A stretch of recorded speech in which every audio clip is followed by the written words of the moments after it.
Amadou Hampâté-Bâ, Vie et enseignement de Tierno Bokar, sous-titre 16 de la deuxième partie, L'oiseau tombé du nid. L'amour de Tierno Bokar pour les hommes dépassait largement le cadre de son groupe confessionnel. Il s'étendait à l'ensemble du genre humain.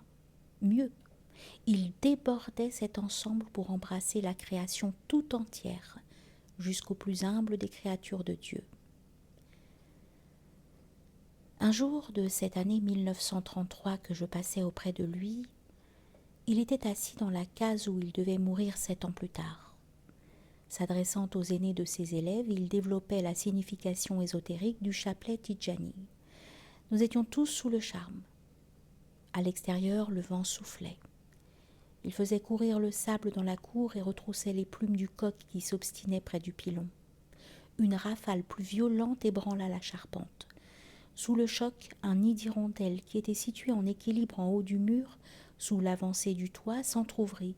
Un poussin tomba en piaillant. Nous lui jetâmes un regard indifférent.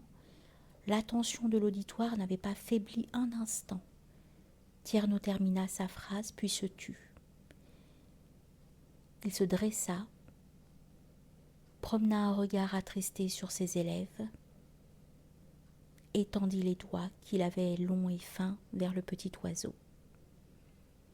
« Donnez-moi ce fils d'autrui. » Il le prit dans ses mains réunies en forme de groupe. Son regard s'éclaira. « Louange à Dieu dont la grâce prévenante embrasse tous les êtres, dit-il. Puis déposant l'oisillon, il se leva, prit une caisse et la posa au-dessous du nid. Il sortit et revint peu après. Entre ses doigts, nous vîmes une grosse aiguille et un fil de coton. Il monta sur la caisse, déposa le petit hirondelle au fond du nid qui s'était déchiré et répara celui-ci avec le même soin qu'il mettait autrement à broder les boubous. Puis il redescendit et reprit sa place sur la natte. Nous attendions impatiemment la suite de sa leçon, mais au lieu de reprendre le chapelet qui servait de base à ses explications, il le laissa de côté. Après un moment de silence, il s'adressa à nous. « Il est nécessaire que je vous parle encore de charité, dit-il, car je suis peiné de voir qu'aucun de vous n'a suffisamment cette vraie bonté du cœur. Et cependant, quelle grâce! Si vous aviez un cœur charitable, il vous eût été impossible d'écouter une leçon porta-t-elle sur Dieu quand un petit être misérable vous criait au secours. Vous n'avez pas été ému par ce désespoir. Votre cœur n'a pas entendu cet appel. Eh bien, mes amis, en vérité,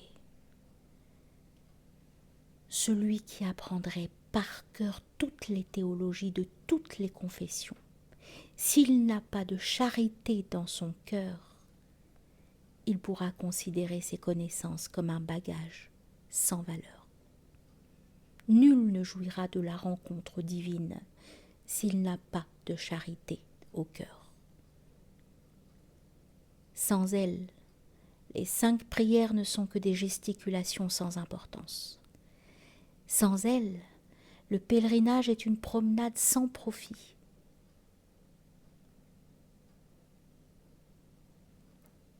La scène de ce jour-là s'est gravée à tout jamais dans ma mémoire.